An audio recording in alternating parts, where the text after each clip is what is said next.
Man, this is lifestyles of the poor and unfucking fortunate. But I tell you what, but bitch, we got out here in your neck of the woods, dog. Yes, sir. Yes, sir. We love it. We love it out here. This is just the second day out here, but it's definitely different than Nashville. Or we're north of Nashville, but Yeah, peaceful, man. Yeah. You know, you make something to do out here, yeah, and stay out the way, and then we right here off the interstate if we need, shoot town. So we're just far enough country where you get to do what you want to and don't really have to worry about much. And then 10 minutes from town if we need to rip up the road. So yeah. yeah. Hell yeah. Yeah, man, that is true though. Like you were saying about, you're just tucked off enough to where it's cool. It's quiet. You got your privacy. You got your space, but you still can jump and get somewhere and get something to eat or go to Walmart in 10 minutes, as opposed to being like when we were saying on the way down here, bro. Well, you know the roads, like when it's just the 100 miles of just fields, like in the Tunica area when you're coming from. That was like, I don't know what people do, like if they're low on gas, but they just gotta pray on it. Yeah, that's deep country. Yeah. You get about it's. We're still far enough west, but we're not far. We're about 5 minutes north of the interstate. So tucked off, but still, and I've always liked living right up against the interstate. I don't know why, son, but is when I'm on my places. Yeah. I've always been right there within shooting distance, usually a couple half mile up the road. Yeah, just probably because for that convenience. Yeah, and that's how I like to travel. I ride through town. Oh, that's how we're going to on the way back now that we know that there is, because we were on the way down here. We were like, there's got to be an interstate route here. It just took us the other way, but now we know that. Yeah, fastest route.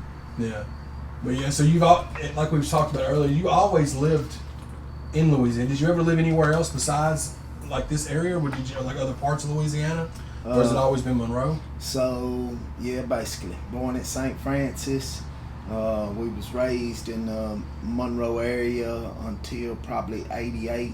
We moved to West Monroe, and then I've been over here since then, Calhoun, West Monroe area. Yeah. We ran off and went to San Diego for a little while chasing the music thing.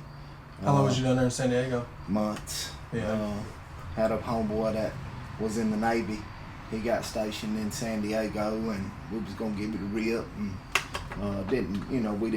we probably didn't even let it try to mature enough, but we was still young little punks, Right. But we got to travel the United States chasing the music, but I've always called this home. Yeah, for sure. And really being like a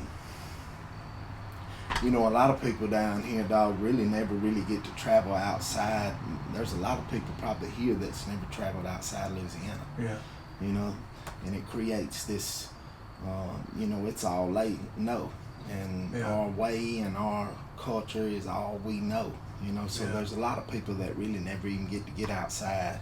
And that's cool to see, because it's so, all they know is that. But at the same time, we were lucky enough where music allowed me to go all across the country. Yeah. Yeah. That's cool. And I see what you mean, because us being from a country part of Tennessee, damn near in Kentucky, it's the same way where we're at in some places, where there's some people that just grew up, farming, and that's just what they know. They stay in their little tucked off town, and that's kind of what it is. Yeah. And like you said, it's kind of there's good and bad to that, because you're not exposed to anything else other than what you've been used to, so you kind of miss out on some stuff, good and bad. I'd encourage everybody to travel, baby, and go see, and that'll make you realize that it's either urban or country people everywhere you go, baby. Absolutely. I mean, there ain't, we so stuck on thinking that we are country and we are the South, but when you travel up to Chicago, baby, it looks a lot like where we from. Yeah. So I think people would be a lot more open-minded and open to things, if they did get to get out and travel. Some people don't allow it, baby, but, you get that hustle on, baby, and you can make anything happen. Yeah. But yeah, we've always tried to get out and at least go touchdown, even if we didn't stay there, like the Nashville trips. It was where we first got to see, other white kids that was participating in hip hop. And if we'd have wouldn't have went down there on Broadway and the Strip, I think it was Jackson, Tiger March all over the place. Yep. Pulling up, and everybody had a flyer or a CD or something, and we was like, dude, yeah, Nashville needs to be a definite spot. We were thinking we were gonna pull up and see country's finest, you know. Oh yeah. And it's got that too, but it's got the other side well, too. It's got both, best of both. Yeah. We seen everything, and then when we got in the studios down there and seen the level of people that could play fucking instruments, Yeah, dude. This motherfucker ain't even for the session. He run out there and say, hey, would you come in here and show him this on the bass real quick? Dude come in and end up getting on the record. You know? Yeah. You know, dog. Yeah, Tiger Mart in that downtown's infamous. Yeah, that's definitely what it was, Tiger Mart. All right, so I pull up. I swore it was a Cutlass, a white Cutlass. Khaki dicky pants, khaki dicky top, the button up. Mm-hmm. Two big, long French braids. I'm talking about to his damn ass. Yeah. And light eyes, tight little pencil, mustache, goatee, and like when we was wearing the chin straps. Yeah.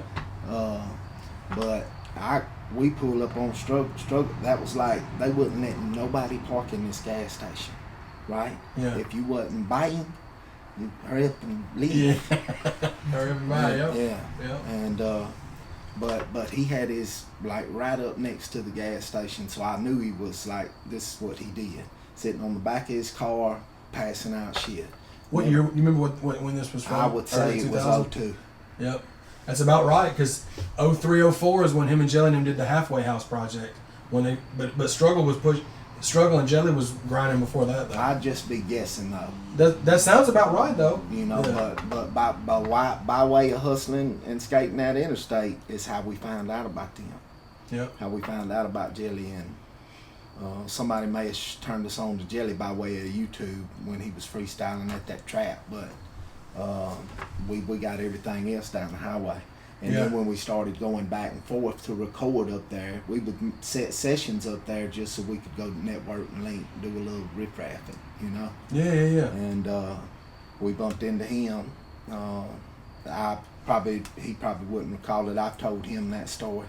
And but anyway, man, just moving around and getting the network, baby, in that community that we trying to build, baby. You know, that is what we missing. If anybody's out there curious about, you know, and we could keep it right on that underground level where there's a small group of people that a huge group, but you know, if we ever wanted to really get it out to the masses, you got to have a united front to do that. Yeah. And you know, when you at work and there's a talented dude there, but you do not like that motherfucker, that don't make a fuck. Yeah. You show up and you get your 8 hours in with that some bitch you don't like, and you carry your ass when you figure get out how done. to make it work. Yep. Yeah. And sometimes you just have to be mature enough to get over people's character flaws. I know I got mine, baby. And you know, if you stay with me long term and hang out with me long term, you got to be rough edged. You got to be rough edged. You got to let me give it to you right how I see it. Yeah. And I expect that back from you. Yeah. You know what I mean? Yeah, and that's what I like, and that's what we talked about a little bit about this off camera last night, about I'd much rather somebody be up front with me about it. It's not going to hurt my feelings because I'm aware enough about myself and everything else that I don't take that personally, especially if it's somebody that cares about me, because I know that they're looking out. You know what I mean? A lot of people can't take that though, man. Well, and here's the thing. So when you get a little bit older, you start to value your seconds and your minutes, you know, because I can fuck off 45 minutes and not even remember what I was supposed to be doing. Yeah. You know, I'll get a little idea and I'll go try to hatch it and forget what I was even doing, you know. But the most important thing, dog, just going back to what we were saying, is kind of exposing yourself, be a little bit open up, be a little bit vulnerable, but at the same time, baby, like we was talking about